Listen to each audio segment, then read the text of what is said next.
Sport had always just been sport. The game had just been the game. The look of sport had always just been the look of sport.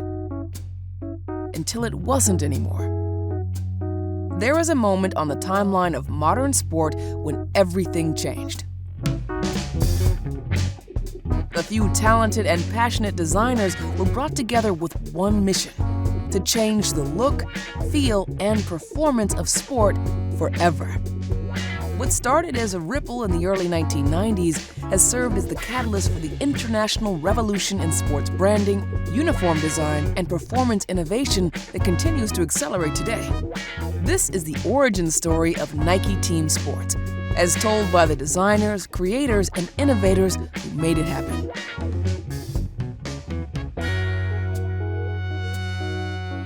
This is the Designesty.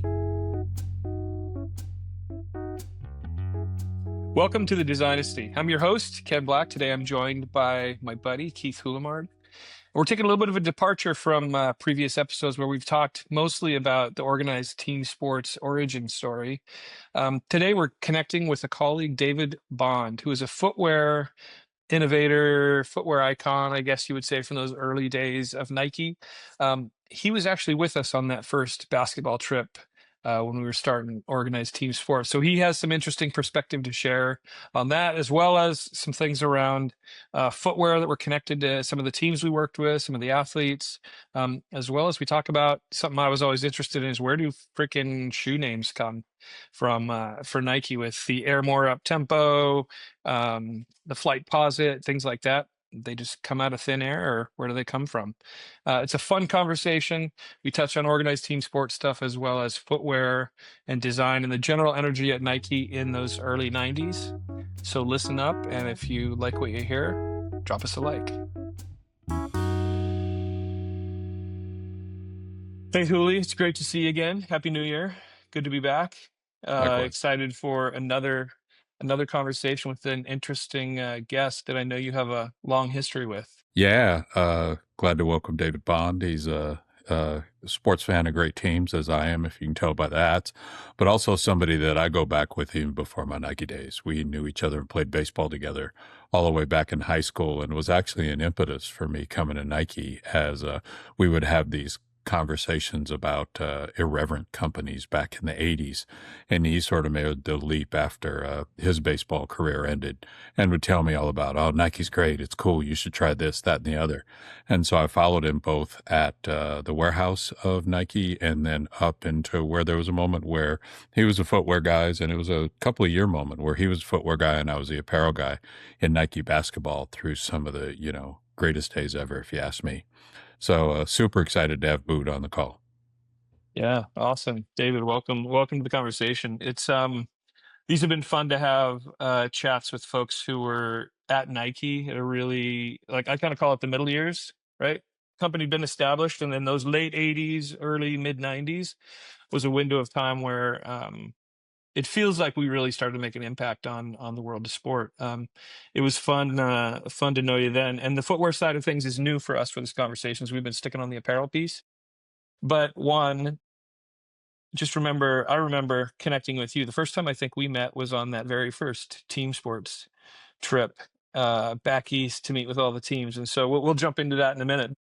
Welcome to the conversation. Give us a little bit of a background on kind of Hooli said you were a baseball player and then you came to Nike. When did you come to Nike? A little perspective on what you did there.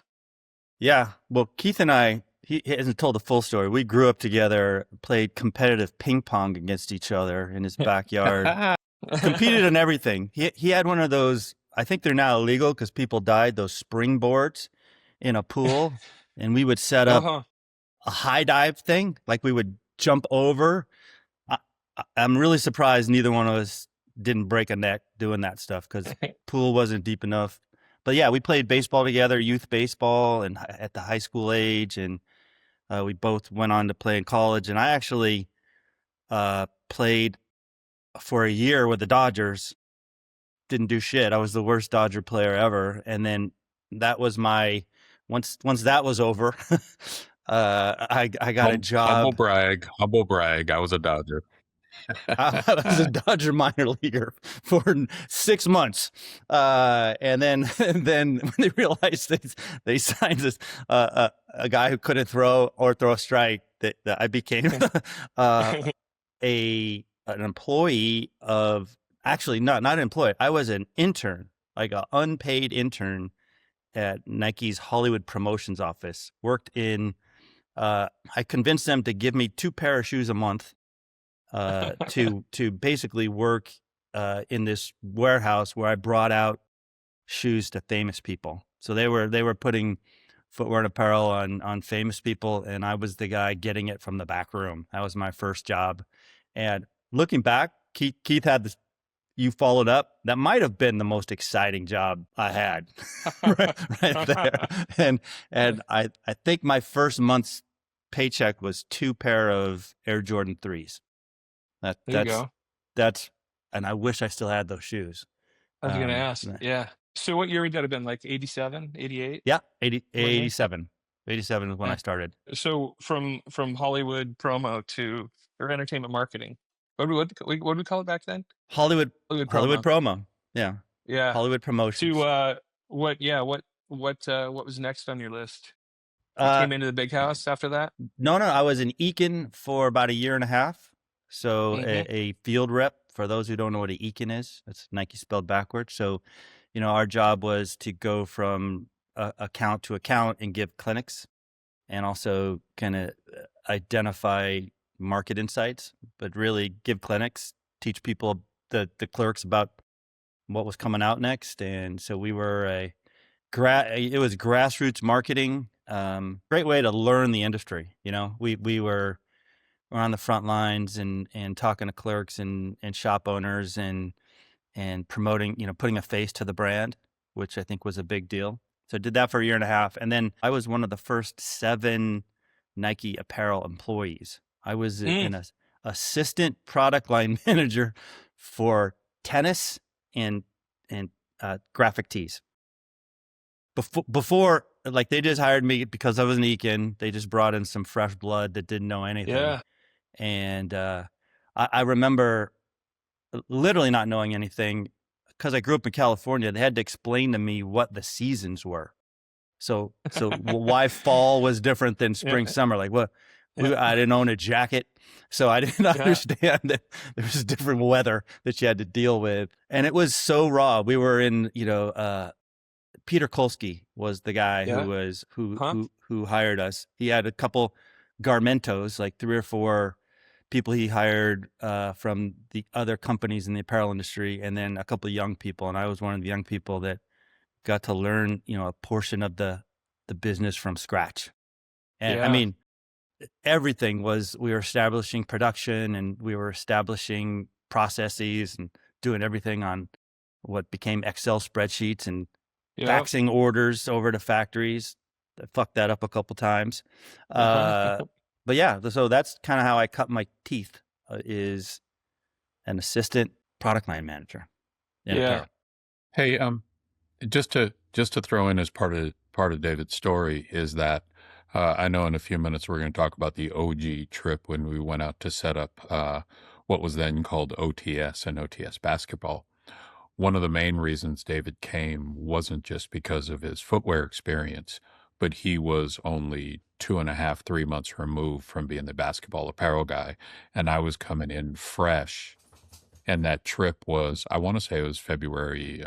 We talked about this before, but February 93. And at that point, he was just becoming the footwear guy. And I was taking over as basketball apparel. So he was kind of the reigning basketball apparel expert, kind of outgoing.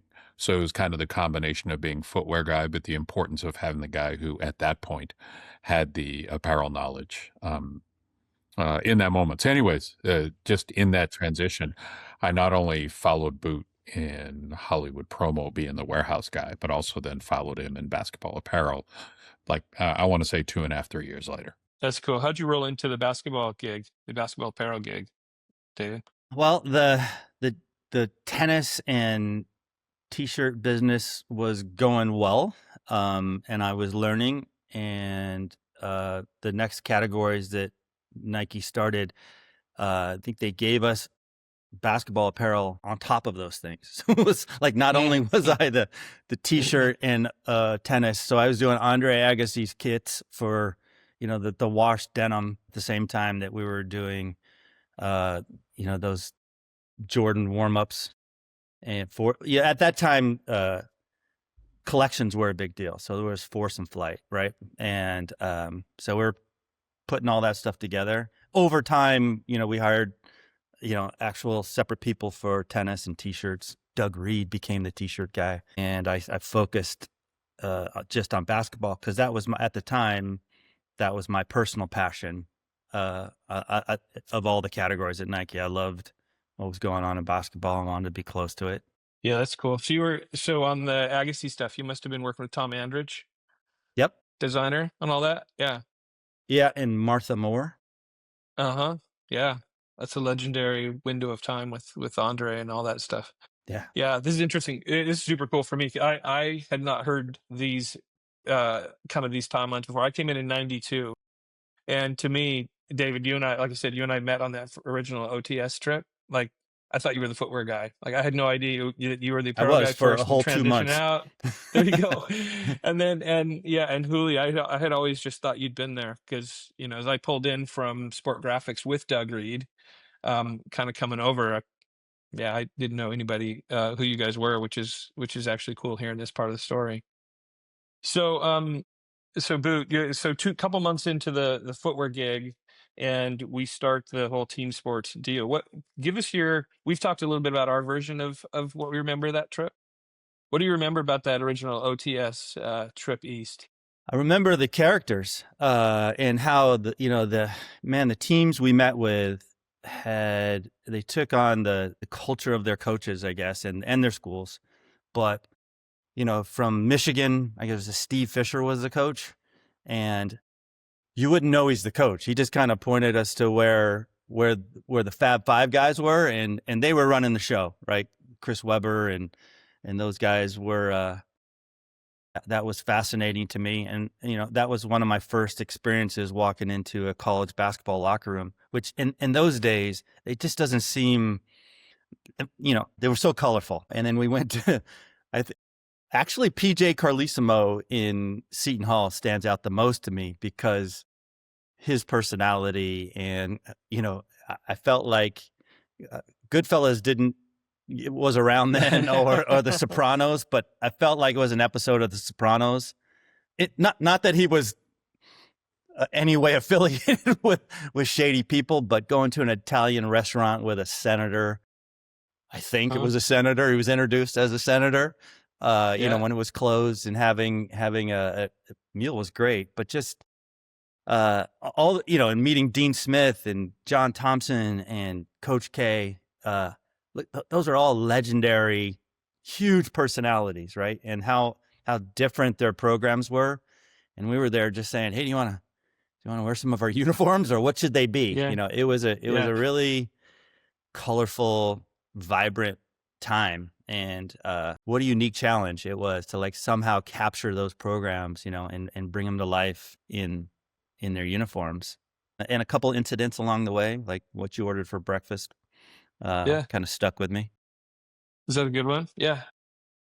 So here, I'll give the setup, and then you can give me, you can let everybody know kind of the nickname. So I don't know if you guys know, but that was my first business trip. That was my first trip with Nike, like going anywhere. In fact, that was might have been my first trip ever as a human east of the Mississippi River. So, one, a little bit of a culture shock. Two, I don't know what happened, but I think I had a cold or something, because on that flight, the first flight before we landed, like my ears were killing me. I couldn't clear my ear. You get that head pressure, and I couldn't hear shit. We got off the plane on the layover, and I couldn't even hear, you guys were talking to me, I couldn't even hear anything. So I was like a wreck. Plus, I'm with four guys. The only one I know is Doug Reed. I knew Devin a little bit, but and then that next morning we come down. You guys are already downstairs having breakfast, and I show up late. And you're like, okay, we got to go. Like, Ken, you want anything? And I was like, I'm a little hungry. I guess I'll have what's easy, what's fast. Somebody had ham and eggs or something. I said, I'll have a piece of ham. And they go, do you want anything to drink? I go, I guess a glass of milk or whatever. And that was the moment. That was the moment. So take it away. Yeah. Yeah. Well, I think you told the story, man. And what I remember is like you said, you surveyed the table and said, "I want ham and milk." And I'd never heard anybody order ham and milk before. And I remember looking at Hooli, and even the waitress was like, "Ham and milk?" Like, and he's like, "Yeah, ham and milk." Like, all right, it's just an unusual order. That's what I said, and that's what I'm going with it. Yeah. So I don't even know if you know this, but yeah, you called me ham and milk for most of the rest of the trip, and up until probably 5 years ago, that was my Instagram handle. It was ham and milk. So so sorry, it stuck. That was no. That was definitely a moment. So it was good. You know what? You were talking about the PJ Carlissimo deal, and I swear to God that one of the things I do remember about that night is we're sitting at that table when he had called, he picked up, he's like, "Hey, we'll be there in a few minutes." We show up at this Italian joint way in the back. He's at the, yeah, go ahead. Give a little context. There are let me just provide. Yeah, you go for it. We're on like day 5 or 6 of this trip of this sort of band of characters who, for the most part, David and I didn't really know each other. So, and the company said, "We want to start doing uniforms. Go out and research what we need to do in basketball uniforms." And Nike's background was all we had done before was a unitard that infamous Peter Kolsky tried to put on Derek Coleman. And Derek Coleman literally stayed in the locker room and said, "I'm not wearing this. I'm not coming out of the locker room." So just go through the list. We go to Michigan, we go to Syracuse, and Jim Boeheim tells us that story of no effing unitard. I'm not doing that. So we're on like City 4, day 7 or 8. And we go to meet PJ, who first meets us at the school. And we meet at the school in his office. And the whole time, we're like 8-year-old kids just laughing because every other word is an F-bomb from PJ. "Hey, where's my fucking this? The coach in this." And he tells a story of him and John Thompson yelling at each other at halftime of a game that had happened like a month earlier. We're all basketball fans. So we're just in this world of, and as you said, Ken, this is, I think my first or second, maybe my second, I had a Foot Locker trip ever traveling with Nike to the East. And now I'm in these legendary coaches' offices hearing stories about them. So now PJ's in the office. He goes, "Hey, you fucks want to go to dinner?" That's kind of the thing. And he picks up the phone. So now this is how we get to this dinner. There's 7 or 8 of us, and there's him and a couple others. So to me, that context of like where we are in our lives is pretty incredible. I think actually, when he said "you fucks," he actually said, "Do you fucks want to go to dinner?" We thought that was the funniest thing we'd ever heard, right? So yes, that's not an alliteration, is what he said. Yeah, in our minds, we were in suits. This is a business meeting, right? And so we started calling each other "you fucks" for a couple days after that. That maybe could be your new nickname, Ken. Is you fuck? I don't know if that handle's available, but. Obviously, yeah, that could definitely work. Could definitely work. You know what? I will say that I think PJ took a particular liking to you, David, because I do remember that when we were at that dinner, he was at the head of the table. I think you were kind of to his right, if I recall. For whatever reason, he's carrying on. He's holding court, and you go back for seconds. There's something on the table, and you go back for seconds. Do you remember this?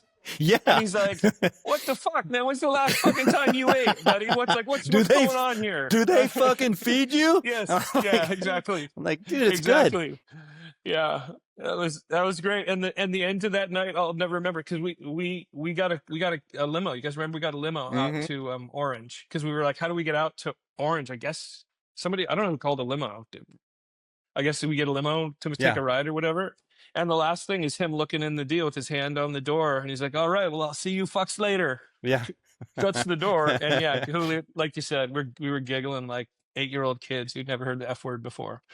Yeah, it was fun. Later in my Nike career, I went on a coach's trip in Bermuda. And so all these coaches were there in Bermuda. And I brought my future soon-to-be wife, Cheryl, and we got engaged on the trip. And so, there was this beautiful beach, and I asked Cheryl to marry me, and we go back to the bar, and there's PJ, and my wife's got she's showing everybody her ring and everything. And to finish my interaction with PJ was, wait a minute, you fucks got engaged? He goes, no way. And my wife's way prettier than I am. He goes, from now on, he gave me nicknames, and he continued to call me this forever. I was over and she was under, because she underachieved and I overachieved. And so he just called me over from then on. That's so good. Good old PJ. That's fantastic. Yeah, that's amazing. That's amazing. So David, let's talk about the footwear stuff. So then you were Nike basketball footwear from 93 to when? Like, what was that window? Late 98, 99. Yeah. So what were some of the shoes that you kind of oversaw? Tell us a little bit about that, your history as the basketball shoe guy. As I always knew you as that guy. Cooley told me you have an interesting, maybe more Uptempo origin story. Like, what are some of the models you worked on? What did I work on? Everything. Yeah. All basketball shoes from 92 to 98. Of course, probably the most famous stuff was the Jordans of that time. And my favorite shoe of all time that I ever worked on is probably the Jordan 11, which I have, the original pair right up there. But then we also did a lot with, we started the proliferation of signature basketball shoes, and did shoes for David Robinson back in the day, Charles Barkley, who another one of the amazing characters, Kevin Garnett and Jason Kidd and Gary Payton. So we did shoes for all those guys. Scottie Pippen. The ones that stand out that aren't Michael. Barkley, because he didn't care. Like, we would show him shoes. He goes, whatever you guys think is good. That was his input.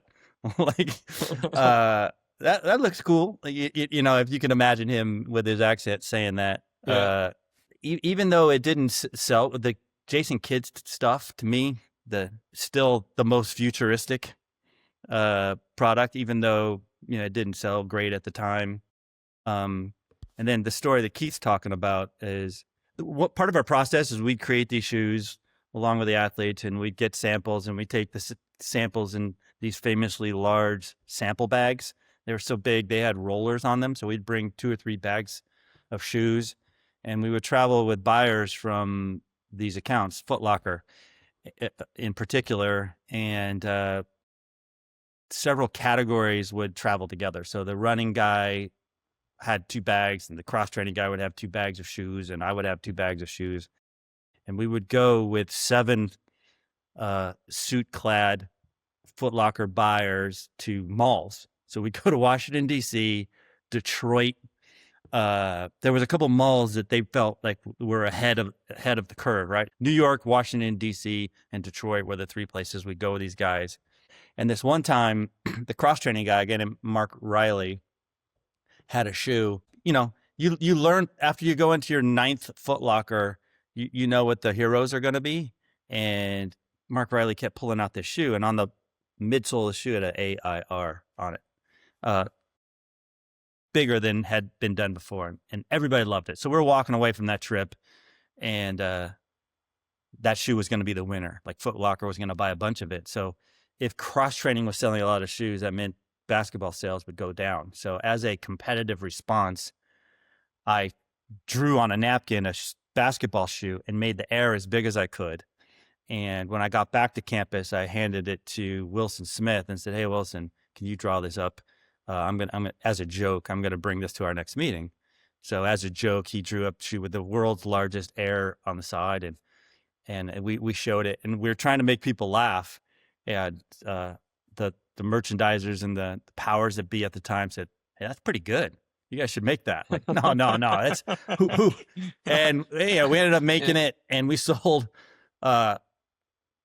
4 million pairs of, that was called the Air Much and the Air More. We did a takedown of it, like an $80 and $120 version, and 4 million pairs in one season.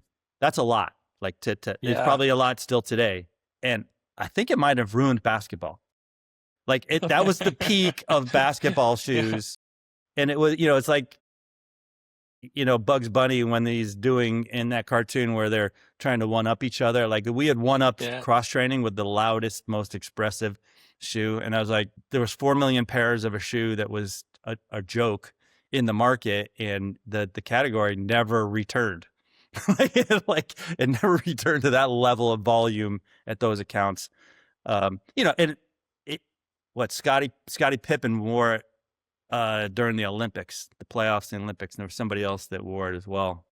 But yeah, it was great, but we never achieved that level of commercial success ever again. Like that was the peak. So just a couple of backdropping questions. Who was the designer that actually turned that into a thing? Wilson Smith. Wilson actually did the graphic work to. So Nate Retzlaff worked with Wilson on that. Nate was in and you had Nate on a bit ago on one of these. Yeah, Nate. So Nate talked about what he got from Wilson. Probably was pretty close to your napkin sketch, Dave, which is he's like, I don't even know what to do with these marshmallow letters. When they asked Nate to figure out how to, like, what actual are the letter form, like solve the actual shape they should be, and then Wilson would figure out how they would. He did that. Yeah, Nate did that, and the same thing with the 11. Nate was kind of the production guy on a lot of that footwear, with the design crew. But yeah, super interesting. And then it's probably part of kind of pop culture now, kind of the MJ and Scotty and kind of not getting along. And one of the things that I experience is that Scotty is always chased sort of, MJ in what he was doing. And Scotty was an amazing Nike athlete.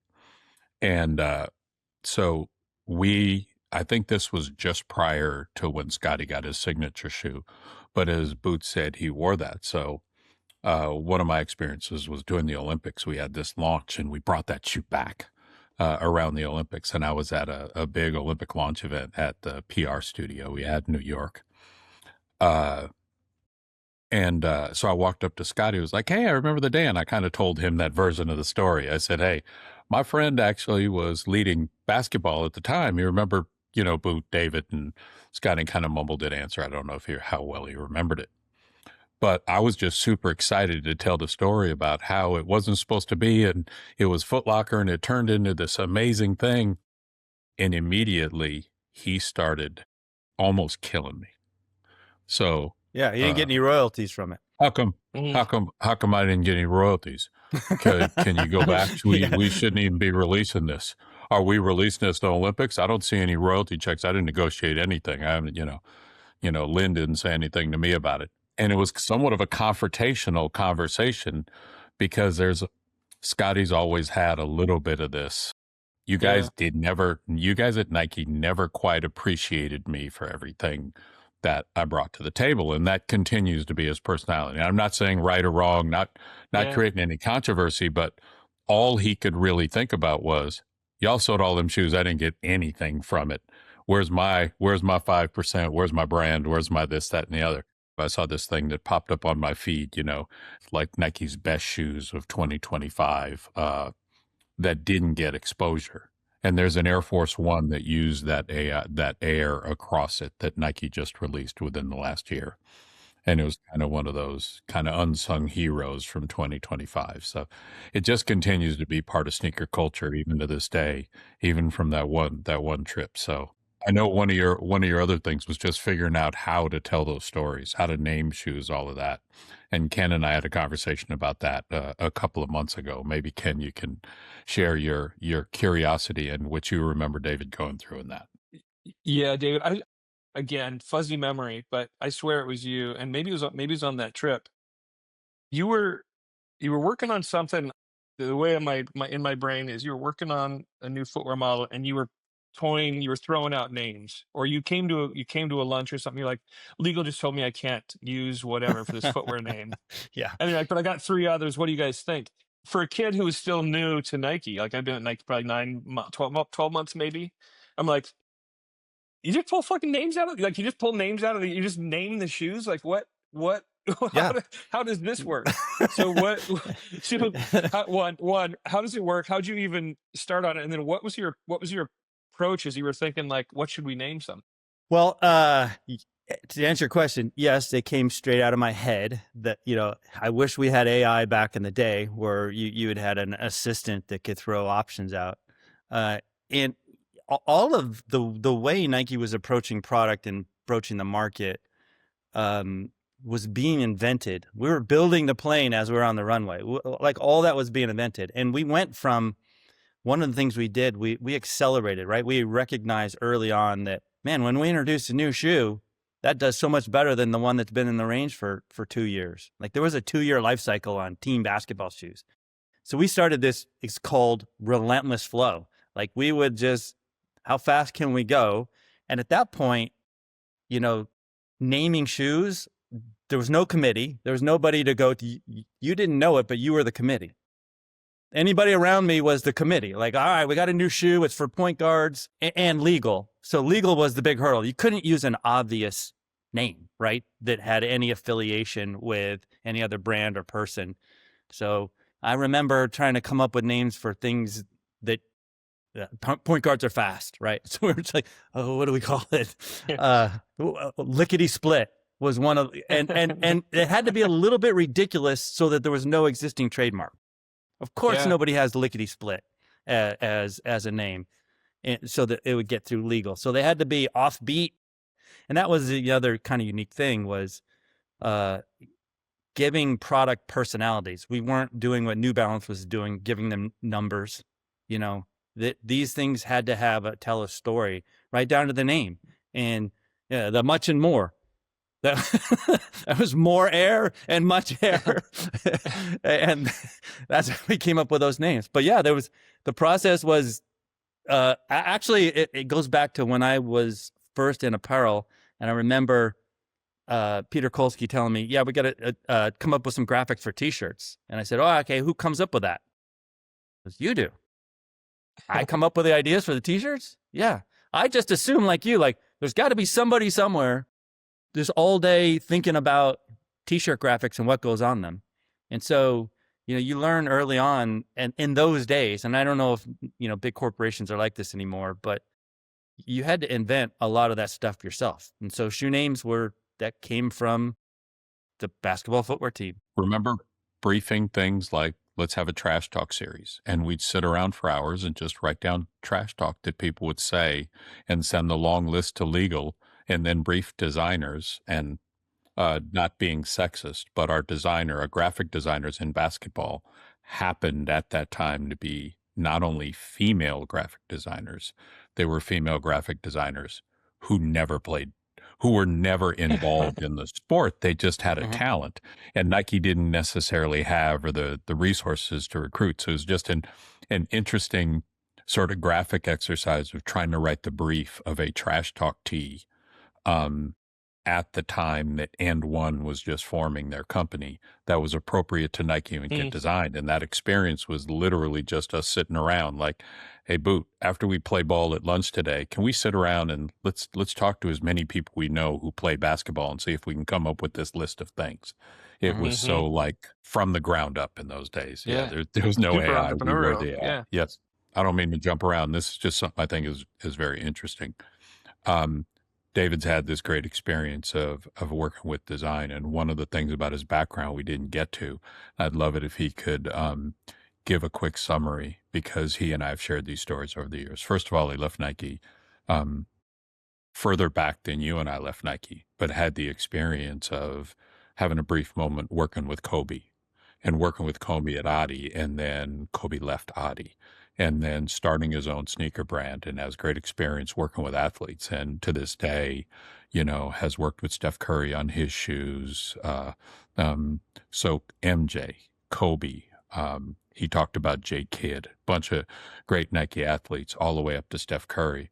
He's got a real interesting perspective on kind of the combination of working with athletes and designers that I think is really interesting. And I don't know how well can you know and talk to a guy like Eric Avar, who's, maybe the single greatest non-tinker or equal to tinker basketball designer in the history of sneakers, and David's had the opportunity to not only be great friends with them, but to work super close. So if he can, I'd love Yeah. to have explore some of that stuff, because I think it's super fascinating. The first interaction that I ever had with an athlete and designer was with Michael and Tinker. So I, again, was brought along for the ride early on, just a kid, contributed zero to the design process at that point. I was the guy in the room that had to take care of the communicating things down the road during that. I'll call it an internship, and watching their dynamic, and which I think was incredible and ideal. Like Tinker's magic was his ability to kind of connect. It felt like Tinker was on Michael's level. Like he wasn't subservient to Michael, and then Michael respected Tinker for that. And that was a true collaboration that I don't think has ever been equaled. And I think, Michael obviously was representing himself, and Tinker was representing the strong, at that point, strong design point of view. Every Air Jordan was 50% Michael and 50% Nike. And it was magic, right? And it's never been replicated, because I don't think an athlete's ever been as distinct as Michael, and the partner, the brand, has never brought anything to the table. So from there, though, so we were trying to replicate that with other athletes, and worked with Scottie Pippen and Charles Barkley, all those guys I told you about. But what was interesting to me, and the designers at Nike who were brought up in that culture, that design culture, where there was a really strong, clear point of view from the brand, and that collaboration with the brand and that athlete. It's the same as how we started this conversation, right? Nike was trying in OTS. How do you bring a Nike point of view to basketball uniforms, which to that point were very basic, right? Right? You put a team's logo in their colors, and that's it. You guys brought personality of the Nike brand, like bringing new fabrics, new cuts, bringing the personality of the school with innovation. It's inspiration and innovation, like bringing those things together. Mm-hmm. So I, on the footwear side, got to work with Eric Avar and Aaron Cooper, and Ken Link, and all, this whole staff, and Tinker were amazing at it. They were incredible at it. And what I learned I worked at Adidas for 7 years. I worked at Under Armour for almost 3 years, is that process really isn't allowed at the other places, right? Their design and sports marketing is really separated, and they're not connected, and they just don't have that creation culture at the other places. And I tried to recreate it. And also I'll take Under Armour, and I'll throw a little bit of shade at Under Armour. There wasn't a brand personality to connect, to elevate Steph Curry. It was a lot of those companies just try and use athletes as billboards. And like, that was, put them in our logo. That was it, and it was trying to find, well, what else are we going to do besides put our logo on Steph Curry? There's got to be some kind of personality that comes from this athlete that's built into the innovation. And it's very rare. It's very rare. I think it's awesome. David, I'd love to go even deeper, like what Huli was touching on. Like, you, on one hand, the greats that you've worked with, Michael, you said Charles, Scotty, Kobe, Steph, like, give us some insight on working with those athletes. Like, what are their mindsets? How are they the same and different? What did you learn about super elite athletes as a whole, but also then individually how they're wired? What'd you see? What can you tell us? They're all totally different, first of all. And I didn't work with Kobe. I met Kobe on his way out the door of Adidas. I was hired at Adidas, and it was, he was on the way out, which was a bit of a bummer. But that wasn't, the Adidas Kobe relationship wasn't great. Literally, he was there for 2 weeks and then left. Well, I will share my Kobe experience. I'm not answering your question fully, but Oh, good. there was a shoe that became known as the Toaster that he Yeah. had at Adidas, and it was a collaboration between Audi and Adidas, and so they did a shoe that looked like the Foamposite for Kobe, Uh-huh. and so they brought an Audi TT onto stage at this global marketing meeting, and I don't know if you remember the Audi TT. It was a small car. And so they tried to bring Kobe on stage and put him in the car. He's 6'8".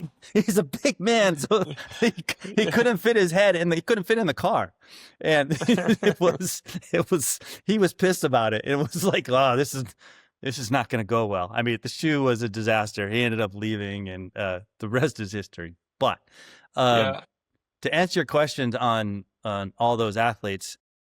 Obviously, Michael stands out to me, just who he is as a competitor.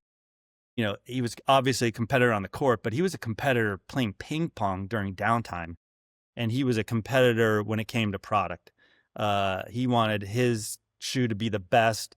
He wanted to make sure that his shoe was cooler or nicer or felt better or was better than everybody else's, and it wasn't just a fleeting. He would get intense and it was scary, you know, and he was adamant about him making decisions. There were some times, you know, where we would take athletes' input as suggestions and then kind of do what we felt was right. And when we did that, we got slapped back and like he didn't approve it. We picked a color one time that consumers thought it was cool. So we were going to put this brown Air Jordan out there, and it's like, I didn't approve that color, and we had to recall it. And so his intensity, his competitiveness, like he wanted to win the sneaker game too. Like that really stands out. Hey, on MJ, David, you just brought up something that really sort of stands out. One of the interesting stories is that I think it was the 10. The 10 happened while he was retired. And there were some design elements of the 10, and we had to do a couple of different versions, one with a clean toe, one with a seam. And in that spirit, there were meetings that happened without him. And I remember the discussion was, if that don't sell, y'all are still paying me full royalties, blah, blah, blah. Like that was an intense discussion, which actually led, I believe, to an amazing process that created the Jordan 11. And then there was, I'll have Ken introduce kind of the Jordan 11 discussion that I think, David, you were a part of. I know you show up in the video. Yeah. I don't know if you've seen that video. It was when we went to met him in Scottsdale. What you were talking about, MJ getting it all. That's one of the things I do remember, even from that session, is we were talking about product, and he was looking at, I think he was looking at Rupee, and maybe you even a little bit, Hooli, and asking questions about, so how many units of these are we selling? And how we got this, the shoes going here. Where's that? Keith, I think he even asked you about how are we marketing these jersey and shorts on from a marketing standpoint. I'd never heard an athlete like put all of the pieces together in one place like that, which was pretty awesome. Hooli, what more were you thinking about on the 11? Because I'm curious. Yeah, Boot. Yeah, I know you were in the midst of that. I think we've all kind of we were connected to that, and a really special shoe. What other insights do you have as far as how the 11 became the 11? Here's the original. That's amazing. Jordan worn. When you say original, what is it? Tell me. This is the first size 12 that we made for an ad shoot, a photo shoot with Michael. And it's the only shoe that I ever took.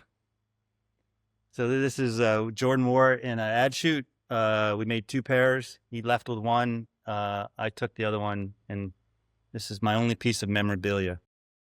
Dude, it's awesome. Do you have the pair? You just have the single? Yeah, the half pairs up there. I keep it on my shelf here in my office. Yeah. You know, from my vantage point on the Jordan 11, like such a unique time, right? Where he was out of the game and was coming back into the game. And this tug of war between Michael and Tinker having control and making decisions, that was also the peak power of Foot Locker. And another meeting that I'm probably famous for in a negative way was taking the Jordan 11 to Foot Locker and in New York and presenting it. And the date, this is now they're starting to get more data. They've got sell-through data, and we're showing them a shoe with black patent leather. And the head buyer, a guy named Jack Bellini, I made the whole pitch of the shoe, and inspired by a dress shoe, a Stacey Adams dress shoe. He was looking at his data, like stacks of data. It says, we can't sell patent leather. So if you could just change that to a smooth, full grain leather, like these are the conversations we'd have at the time. Like, our smooth, full grain leather sells much better than patent leather. So I said, at that point, they said, we're not changing the shoe. Tinker said, and Michael, like, we're not changing the shoe. This is what it's going to be. And so I told Jack Bellini, like, we can't change it. Michael loves it. And he stood up on his chair and said, well, we're going to buy X% less. And, people are going to be out on the streets. We're going to have to lay people off if we can't sell this many, 200,000 pairs of Jordans. And so we're going to buy 100,000 pairs. And like, we can't change it. And they bought less, and we didn't change it. And Michael hit a shot to win an NBA title. And because it was 50% of the volume that should have been in the market, he obviously had come back out of retirement. There was riots at retail, and it started the feud with Foot Locker. But we had suppressed demand, and I think it's what led to ultimately Jordan become a separate brand. I mean, the volume was through the roof, and Michael's spirit of independence. You'll notice there's not a swoosh on here anywhere. This was it. What spawned the Jordan being a separate brand, and Foot Locker and Nike fighting. I don't think any other brand today, if the Foot Locker buyers say they don't like something, the other brands will change it. They'll change it, and that's the difference. What prepared you to be able to field a conversation like that? That's uncomfortable. You got a customer. Yeah, I mean, you got a customer going, look, like he wants to put your arm behind your back and say, this is what you're going to do, and he knows you're going to have to go back to the ranch and tell your boss, yeah, it's 50% of what it should be, and yet you're taking all of that. Like, what do you think prepared you for an engagement like that, to stand the ground, like all of that? Like, a lot of folks would have just folded. I was stupid and arrogant, like on a personal level. No, I mean, we were, I would say business arrogant, right? Like it wasn't me. Yeah. It was this belief that at Nike that we were doing the right thing, and that listening to the designer and doing what the athlete serving the athlete was the right thing to do, even if it means not pleasing the biggest account in the world, the account that sells most of your product. I could have been more political in how we sold that. I probably should have said, let's take it back and we'll get back to you later. Yeah, I arrogantly said no. The meeting ended, and the head of sales was there, was upset at how I sold the concept. Ultimately, it was the right thing to do. And it led to a little dip in sales that kind of was a springboard for Jordan being a brand. But at that time, in the middle of it, people were pissed, and I got in trouble. I did get in trouble, and I was a bit of a rebel internally. And I'm sort of defending the decision now, but you're right. I think most people would do the right thing and acquiesce somewhat to your biggest account and try and smooth it over with the athlete. But I think from a pure product and marketing and brand standpoint, it was the right thing to do. That's one of the reasons why I love that shoe, because it represents more than just a beautiful design. We fought for the beautiful design. We didn't let the market mess it up, and it hurt my career at Nike, and it really did. But it's a good story. The right thing, yeah. So David, I appreciate you using the term arrogant. I think you have both a confidence and a bravery, though, that a lot of people would aspire to, from the standpoint of standing on a level of principle. And you can kind of move up and do pretty amazing in the corporate world if you compromise principle more and more. And we all only have so much tolerance. And I think you showed to have less tolerance than most. And, yeah, that can be damaging. But I think at the same time, like you said, it makes for great stories. So do you think you can give us a 30-second on getting kicked out of New York? Yeah. What is this? Okay, He got here we go. banned. He got banned. Okay, I was come on, literally let's go. banned from New York. I think it was a subsequent meeting after that. So I'd already, warmed them over with my, we're not changing the Jordan. And this was on the heels of the Much and the More selling 4 million pairs. And so what's next? So the Much and the More wasn't a signature shoe. Like that was something that we created, and we were having a hard time anniversarying those sales. And so that was all about pleasing the buyer at Foot Locker. And like when the Air is the entire side of the shoe, I don't know, attach balloons to it. I don't know what you can do to do more than the more, right? Like we did as much as we could. And I remember we were coming into the meeting and we knew it. Like we knew going into the meeting that we didn't have the shoe to replace the Much and the More. We had a rough sample because we had tried and failed, and it was raining in LaGuardia, and our shoe bags and our shoes were wet. And in the bag where the shoes were boards. Like back in the day, we used to percent off of boards that we colored with markers. Like they were stacked in there, and it was wet, and it was just a disaster. And so I knew I was just going to get fried. I wanted to lighten the mood, so I started telling what I thought were jokes. And at the time, we had just signed Kentucky, and that was a big deal. I started with my joke was, we had purchased the state of Kentucky, and along with it, we got the rights to put our shoes on the basketball team. I don't even know why that's funny. And then at that point, the shoe that was supposed to replace the Much and the More was wet. I had, out of anger, wadded it up and put it in my pocket. And I said, well, here's the shoe that replaces the Much and the More, after my joke didn't go over. So the room was tense. And I pulled out a wadded piece of paper, and I opened it up, and it was, it was half wet, and the markers had run. I go, here, what do you think? And like, again, waiting for a laugh. And people were visibly pissed. One buyer got up and left the room, and I went through my whole presentation, and Sam Siegel, the head of strategic account sales, said, hey, I don't think you should come back. And I laughed. I go, and he goes, no, I'm completely serious. Don't come back. Not to this building or not to the city of New York. And so by the time I got home on the flight, Sam had called Phil Knight and anybody who would listen, like he banned me from New York. And I was banned. For Nike, I wasn't allowed to go back to New York because I had a very, very bad presentation to Foot Locker. I went out there a week later. Sam immediately pulled me aside and said, hey, your boy, he can't come back. He's banned. He's got snakes in his head. That was what I learned. Yeah. He's got snakes in his head. He's crazy. Yeah. Anyway. Exactly.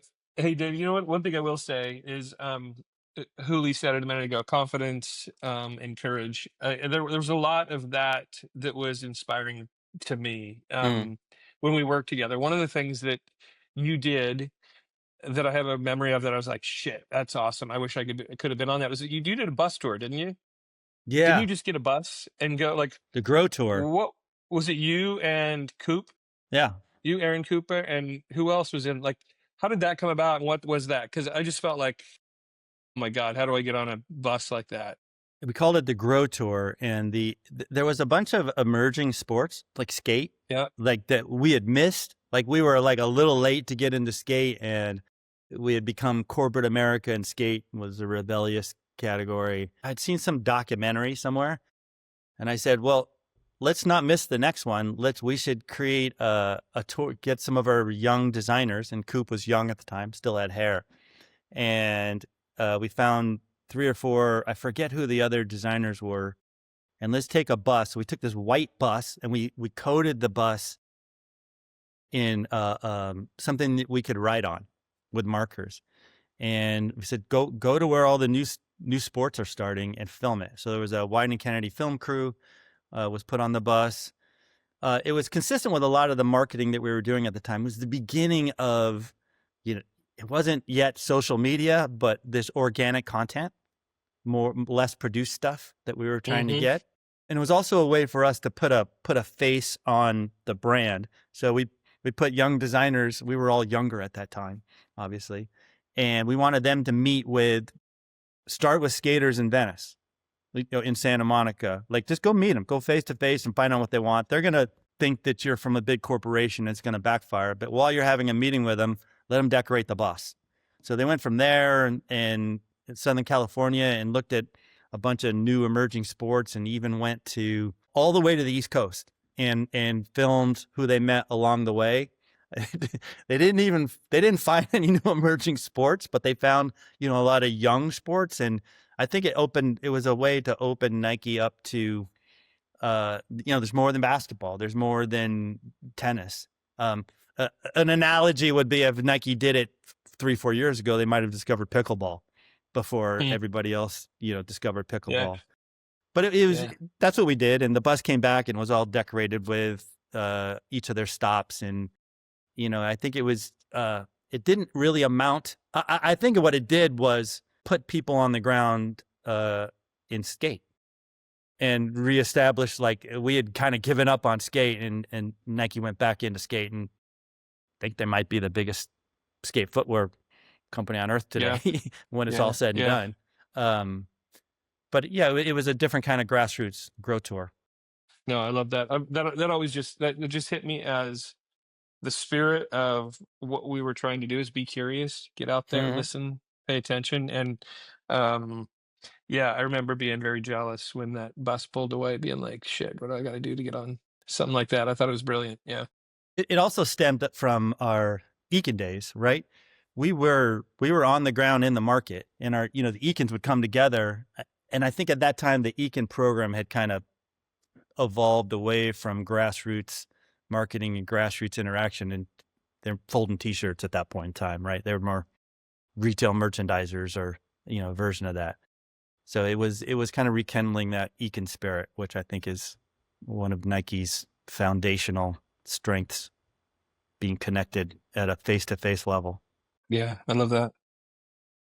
Huli, anything else about stuff that, like, as you were the apparel version of Bondo as the footwear guy, anything else from that window that Jason Kidd's name came up? I remember we worked on that, Mark. I can't remember. Were you and I, did we go together to Hollywood Promo to present that logo to Jason Kidd? Yeah. I think that was the day Billy Crystal, I think, was there. He was not, for whatever reason. He wasn't happy. He just wanted his shoes and get the hell out. Yeah. I don't recall. I remember meeting with Jay Kidd, and I forgot who his agent was then, a number of times on that. Did you do that logo? Yeah. I did not recall that. Yes. The thing I remember, and you made me think of it with Jay Kidd, was what was happening in those days was we not only were doing signature footwear, which is absolutely crazy, inspired by MJ, but we started doing every athlete deserves something. So we had a Zoe logo, a Zoe shoe, the penny shoe. Did you do the penny work? Yeah. The 1 cent? I did the shoe. Yeah. Yep. And I might have been Scheibel.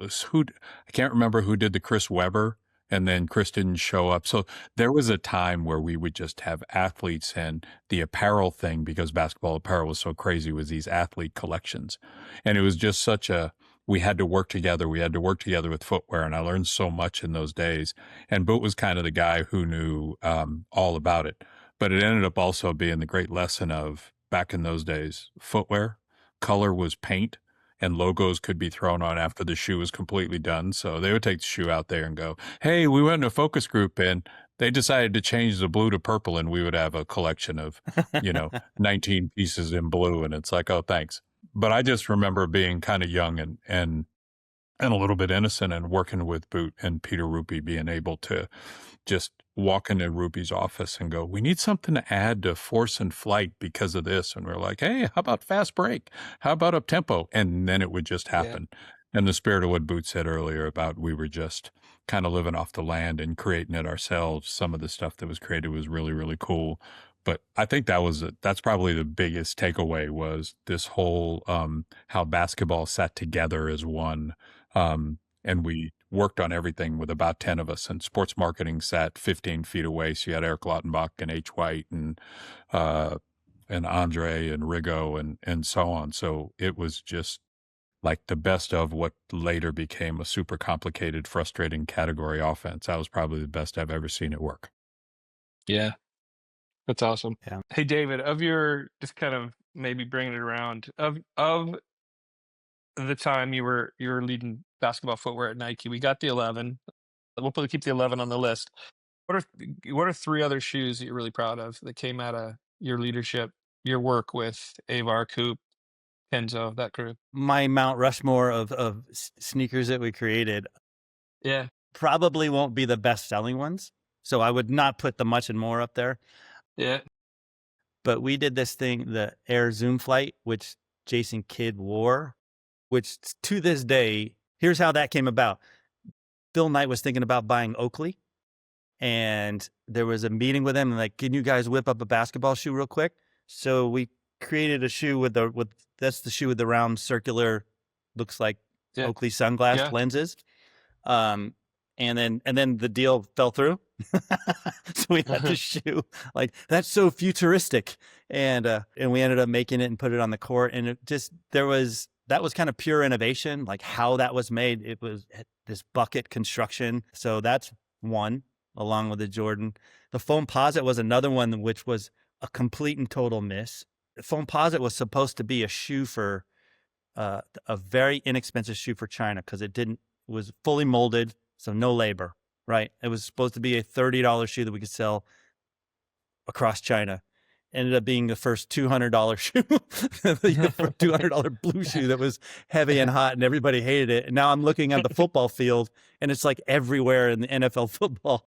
So I'm sort of proud that we were trying something radical, and we missed by 180 degrees, and it was still somewhat of a success. I mean, today, molded footwear in basketball is the thing 25 years later. Air Raid, outdoor basketball was a competitive response, and bringing in Spike Lee and Tim Hardaway, bringing in kind of street culture to basketball. That was, and I'll give Tinker a lot of credit for executing that design. That's right up there.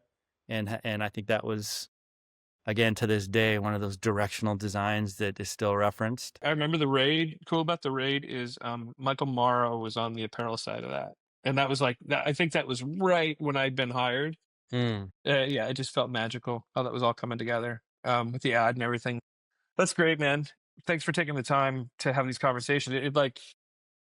There's a lot of, for what it's worth, I'll just say this, your boldness and stuff that all the way from that first trip, there's a lot of people that I've learned a lot of stuff from over the years at Nike, and seeing how you maneuvered and had that courage has affected me a lot. And I'm grateful for the time we had together. I'm curious since we actually haven't talked for probably decades, right? I think been a while. You've got something cooking right now, right? What do you have that's happening these days that you're particularly into or proud of? Thing I'm working on the most right now is a new brand called Avelo, which is the first brand that brings artificial intelligence on board in running footwear. So there are sensors that are built into the running shoe. The sensors are captured by an app, and the app is has the ability to measure everything. Like today in running, you can measure speed and distance from your watch, right? And how accurate is this? It's really bouncing off a satellite, right? And it's counting your steps, but it's not really that accurate. But this now, it can measure stride length, flight time. It's a 9-axis accelerometer. So it's measuring your foot in space. It knows exactly how you're hitting the ground, how much impact is on your heel versus your midfoot, all that stuff. And in real time, it can tell you, are you running correctly? Are you running in a way that is going to injure yourself, injure your knees, your back? For you, it learns you, and we're at that place now where within 3 months you're going to be able to go for a run and talk to your shoes through your app and say, hey, what should I be doing today? And if you're training for that marathon, you should get 6 miles in today at this pace. And it will monitor you as you go, monitor your heart rate, monitor your stride length, let you know like, hey, your form, you're losing your ideal form. Maybe you should, and it'll correct you. That's not so much about the shoe itself. All I had to design was the hole that fits the sensor in the shoe.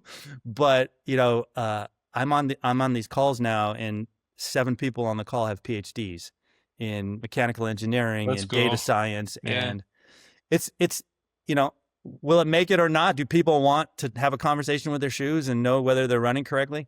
I don't know, but it's very exciting to be on that team at the very, very beginning.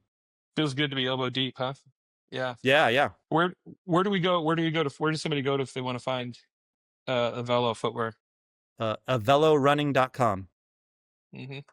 Amazing. Well, that's cool. Much luck to you guys as you are taking off on that. I'm excited to see where that goes, and it's cool that you've cracked some things that the bigger companies kind of took a stab at and could never really conquer. So nice work there. Hooli, anything parting shots with our boy Boot? No, I think you guys captured it. I think appreciate the time, appreciate being part of this. It's been fun just chatting through the journey. But I think the other part that is maybe I'll say is David and I, go through phases where we talk a lot and then it might not be for a little bit. A lot of our conversations lately, in addition to kind of celebrating the Dodgers championship, which I can't let this go without mentioning, is that it's not always about the past. It's about using all that we've learned to create kind of ideas and things that, are relevant to today, where the sneaker space and the apparel space is so different from where it was. I think leveraging those into being sharp and continuing to learn and be creative is something that I appreciate David for doing, and I hope everything he's doing with Avelo and consulting and all that just blows up even more. Yeah, that's amazing. Thank you. That's awesome. Well, thanks for the time today, you guys. You're welcome. Yep. Been great. Anytime. All right. Good seeing you guys. I always love hearing how people remember certain situations, especially when I was there for that moment at the same time. And I'm amazed by how we all see different details or remember different aspects of some of the things that give us a particular memory or add meaning to whatever that moment was that's different from each other. And it was really cool to reconnect with David Bond, who I hadn't seen for more than 2 decades, at least, maybe 3. And as I've said before, that's one of the coolest things for me about this podcast is simply being able to reconnect with folks with whom I worked, with whom I respect and I learned from, and who we created some things back in the day that were cool, made an impact, and left a mark on sports. So I hope you enjoyed the conversation as well. If you're enjoying what you're hearing at the Designasty, hit us with a like, drop us a follow, and for more, check out our Substack page where you can find stories, articles, photos, behind-the-scene images of things that you won't actually see or hear on this podcast. But as always, thanks for listening. Looking forward to seeing you next time.